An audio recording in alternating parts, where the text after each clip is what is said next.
வணக்கம் ஃப்ரெண்ட்ஸ், இது சூரியன் எஃப்எம். உங்க சூரியகுமார். இப்பதான் முதல் நம்ம சேனல் பார்க்கணும், மறக்காம சப்ஸ்கிரைப் பண்ணிக்கோங்க. தொடர்ந்து நம்ம சேனல் ஃபாலோ பண்ணுங்க.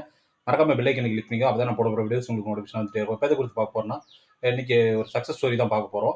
அதாவது பார்த்தீங்கன்னா, எங்க ஊருக்கு வந்து கடந்த 10 வருஷமா சாலை வந்து ரொம்ப பழுதாயிட்டு இருந்துச்சு. சாலை போட்டு 10 வருஷத்துக்கு மேல ஆயிருச்சு. டேமேஜ் ஆயிருந்துச்சு. அத வந்து ஆய்வு பண்ணணும்னு சொல்லிட்டு நான் பல தடவ வந்து கோரிக்கை குடுத்தேன். எங்க ஊருக்கு சாலை போடுங்க அப்படின்னு சொல்லிட்டு. பார்த்தீங்கன்னா, எம்ஜிஆர் நகர் திட்டத்தில சாலை போடுறதுக்கு கேட்டேன், குடுக்கல. அப்புறம் வந்துட்டு அண்ணா மறுமலர்ச்சி திட்டத்தில சாலை போடுறதுக்கு கேட்டேன், குடுக்கல. அப்புறம் வந்து 15த் ஃபைனான்ஸ் சாலை போடுறதுக்கு கேட்டேன், குடுக்கல. அதனால வந்து நான் எங்க மாவட்ட ஆட்சியர்ட்ட போயிட்டு கோரிக்கை வச்சேன். அம் அ அதனால வந்துட்டு பார்த்தீங்கன்னா, எனக்கு வந்து முதல்வரின் கிராம சாலை திட்டத்தில ரோடு சாங்ஷன் பண்ணி தரேன்னு சொல்லியிருந்தாங்க. கடந்த 6 மாசமா வெயிட் பண்ணிட்டு இப்ப அதுக்கான டெண்டர் வந்து அறிவிப்பு வந்து வெளியாகி, டெண்டரும் எடுத்துட்டாங்க. கூடிய விரைவில் எங்க ஊருக்கு முதல்வரின் கிராம சாலை திட்டத்தின் மூலமா சாலை அமைச்சிருவாங்க. அ இந்த ஒரு சக்ஸஸ் ஸ்டோரி உங்களுக்கு எல்லாருக்கும் ஷேர் பண்ணணும்னு தோணுச்சு. அதனால தான் இன்னைக்கு வீடியோ போட்டோம். இது போன்ற அப்டேட் மற்றும் விழிப்புணர்வு தகவல் மற்றும் கோரிக்கைகள் மற்றும் பர்சனல் அப்டேட்ஸ்க்கு தொடர்ந்து நம்ம சேனலை ஃபாலோ பண்ணிட்டே இருங்க.